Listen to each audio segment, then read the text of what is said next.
حضرت علی علیہ السلام کی ظاہری خلافت کا زمانہ آیا تو حضرت علی نے یمن میں اپنے عامل نمائندے کو خط لکھا اور اس سے درخواست کی کہ لوگوں کے ساتھ عدل و انصاف سے پیش آئے، اور آخر میں اس سے چاہا کہ 10 لائق ترین اپنے معتمد افراد کو ایک خاص کام کے لیے حضرت علی کے پاس بھیجے، اور اس نے 100 افراد کو منتخب کیا اور پھر ان میں سے 10 لوگوں جو سبھی سے افضل اور اچھے تھے انتخاب کیا۔ ان 10 لوگوں میں ابن ملجم مرادی بھی شامل تھا۔ جب یہ لوگ حضرت علی کے پاس پہنچے، ابن ملجم شجاع، فصیح و بلیغ تھا۔ اس کو ان لوگوں نے اپنا سخن گو بنایا تاکہ حضرت سے گفتگو کرے اور مدح میں جو اس نے خود اشعار لکھے تھے وہ بھی پڑھے۔ اس کی تمام باتوں میں ایک بات یہ تھی کہ ہم فخر کرتے ہیں، آپ فرمان دیں، ہم سب غلامی کریں گے اور ہماری تلواریں آپ کے دشمن کے لیے آمادہ ہیں۔ حضرت علی نے بعد میں اس کو اپنے پاس بلایا اور فرمایا، تمہارا نام کیا ہے؟ اس نے کہا، عبد الرحمن۔ حضرت نے کہا، تمہارے باپ کا کیا نام ہے؟ اس نے کہا، ملجم۔ حضرت نے کہا، کس قبیلے سے ہو؟ اس نے کہا، مراد سے۔ پھر حضرت نے اس سے 3 مرتبہ کہا، کیا تم مرادی ہو؟ کیا تم مرادی ہو؟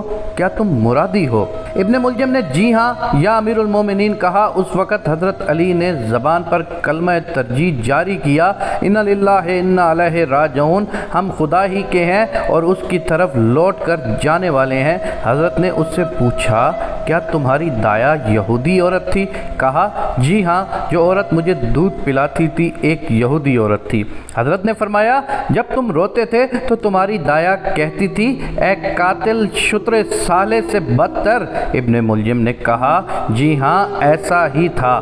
حضرت خاموش ہو گئے اور حکم دیا کہ اس کی مہمان نوازی کریں۔ کچھ دنوں بعد ابن ملجم بیمار ہوا، کیونکہ وہاں اس کا کوئی نہ تھا تو حضرت خود اس کی عیادت اور خدمت کیا کرتے تھے، یہاں تک کہ وہ صحیح ہو گیا۔ ابن ملجم اس قدر حضرت کی محبت کا شیفتہ ہو گیا، عرض کیا کہ میں آپ کے پاس سے نہیں جاؤں گا اور اب یہیں رہوں گا۔ حضرت نے فرمایا، انا للہ انا الیہ راجعون۔ ابن ملجم نے کہا، اس آیت کے پڑھنے سے آپ کی کیا مراد ہے؟ حضرت نے فرمایا، تم میرے قاتل ہو۔ ابن ملجم کو اس بات سے تعجب ہوا اور سوچ رہا تھا کہ حضرت کا دوست اور محب ہوں، لیکن یہ نہیں جانتا تھا کہ خداوند عالم سبھی انسانوں کا امتحان لیتا ہے۔ جو شخص محبت کا دعویٰ کرتا ہے اس کے اوپر ہزاروں امتحان ہوتے ہیں۔ ابن ملجم نے اپنا سر پیٹ لیا اور کہا، امیر المومنین، ابھی اسی وقت مجھے قتل کر دیں تاکہ ایسا حادثہ پیش نہ آئے۔ حضرت نے فرمایا، تم نے ابھی کوئی ایسا کام نہیں کیا کہ میں جسے جرم میں تصور کروں اور جرم سے پہلے تم سے قصاص لوں۔ ابن ملجم صفین و نیروان کی جنگوں میں حضرت علی کے قافلے کے ساتھ ساتھ رہا۔ جب لشکر اسلام نے خوارج پر غلبہ حاصل کیا تو ابن ملجم نے کہا، مولا اجازت دیں، میں آپ سے پہلے کوفہ جا کر آپ کی فتح و کامیابی کی خوشخبری کوفہ والوں کو دوں۔ حضرت نے کہا، تمہارا مقصد اس کام سے کیا ہے؟ اس نے کہا، میں چاہتا ہوں خدا مجھ سے راضی ہو جائے کہ حضرت علی کی کامیابی سے لوگوں کو خوشحال کروں۔ حضرت علی نے اجازت دی۔ اس نے ایک جھنڈا ہاتھ میں لیا، کوفہ کی طرف گیا، شہر میں داخل ہوا اور بشارت بشارت کی فریاد شہر میں گونجی۔ اسی طرح وہ گلیوں سے گزر رہا تھا کہ قطامہ کے گھر کے پاس پہنچا۔ یہ بہت خوبصورت، حسین و جمیل اور دولت مند عورت تھی، لیکن بدکار اور فحشہ عورت تھی۔ جب اس نے فتح کی خبر سنی، ابن ملجم کو پکارا تاکہ وہ اپنے باپ اور بھائی کے بارے پوچھے۔ قطامہ اسے اپنے گھر لے گئی، عزت و احترام کیا، مہمان نوازی کی۔ ابن ملجم پہلی ہی نگاہ میں اس کا عاشق ہو گیا اور اپنے دین و ایمان کو اس کے ہاتھوں میں بیچ دیا۔ قطامہ نے اپنے باپ اور بھائی کے بارے میں پوچھا جو سپاہ خوارج میں سے تھے۔ ابن ملجم نے کہا، وہ سب جنگ میں ہلاک ہو گئے ہیں۔ یہ خبر سنتے ہی وہ رونے لگی۔ ابن ملجم اس خبر کو دینے پر پشیمان ہوا۔ قطامہ تھوڑی دیر بعد اٹھی اور دوسرے کمرے میں گئی، اپنے آپ کو آرائش و زینت سے سنوارا اور واپس آئی۔ اس کو دیکھتے ہی ابن ملجم کا دل لرز گیا۔ ابن ملجم شہوت نفسیانی میں اسیر اور اپنے اختیار کو اپنے ہاتھ سے دے بیٹھا تھا۔ قطامہ سے خواستگاری کی۔ قطامہ قطامہ نے کہا اگر مجھے چاہتے ہو تو میرا مہر بہت زیادہ ہے۔ ابن ملجم نے کہا جتنا بھی ہوگا دوں گا، قبول کروں گا۔ قطامہ نے کہا زیادہ ہے، کچھ پیسے، جواہرات، مشک، عنبر، عطر وغیرہ۔ ابن ملجم نے کہا اور کچھ؟ قطامہ نے کہا بہت کچھ۔ پھر وہ اٹھی اور کمرے سے گئی اور اپنے آپ کو دوسرے طریقے سے آراستہ کیا اور واپس آئی۔ ابن ملجم جو جنون کی حد تک پہنچ گیا تھا کہا اور کیا چاہتی ہو؟ قطامہ نے کہا حضرت علی کا قتل۔ ابن ملجم ایک دم لرزا اور پریشان ہوا، تھوڑی دیر بعد کہا مشکل ہے، ابھی چھوڑو، چند دنوں بعد اس کے بارے فکر کروں گا۔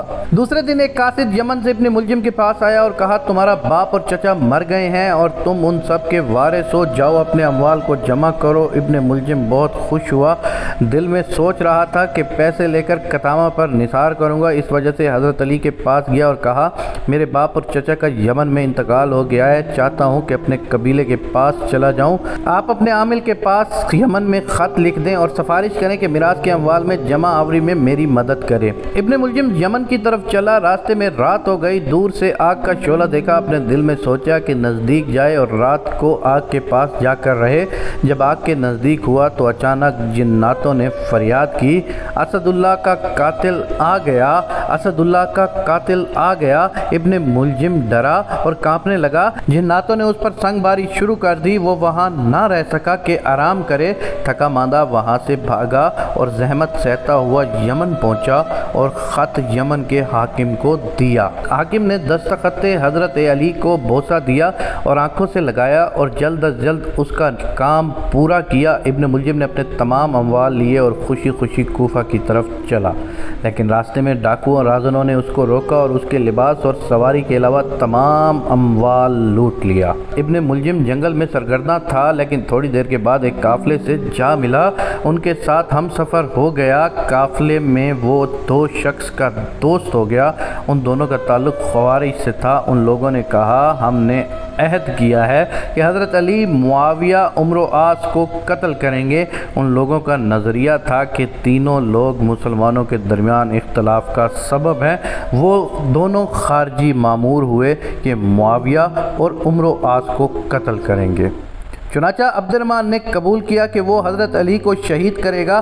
وہ کوفہ پہنچا اور سیدھا قطامہ کے گھر گیا۔ یہ فحاشہ اور خود فروش عورت اس کے لیے شراب لائی اور ابن ملجم مست ہوا اور قطامہ کے پاؤں پڑ گیا اور اس کے وصال کی خواہش کی، لیکن قطامہ نے کہا جب تک حضرت علی کو شہید نہیں کرو گے تب تک ایسا نہیں ہو سکتا۔ ابن ملجم جو مجنوں پاگل ہو چکا تھا اس نے کہا کہ ابھی جاتا ہوں اور حضرت علی کو قتل کرتا ہوں۔ قطامہ نے کہا کہ اس طرح نہیں، بلکہ قتل کے لیے مقدمات ضروری ہیں۔ اس نے ابن ملجم کی تلوار کی دھار تیز کروانے کے لیے 1000 درہم دیے اور 1000 درہم تلوار زہر آلود کرنے کے لیے دیے۔ اس رات بد نصیب و بے حیا شقی القلب نے محراب مسجد کوفہ میں حضرت علی علیہ السلام پر وار کیا اور تلوار سے ایسا زخم لگایا جس کے اثر سے 2 روز بعد جانشین رسول خدا وصی مصطفیٰ شہید ہو گئے۔ انا للہ و انا الیہ راجعون۔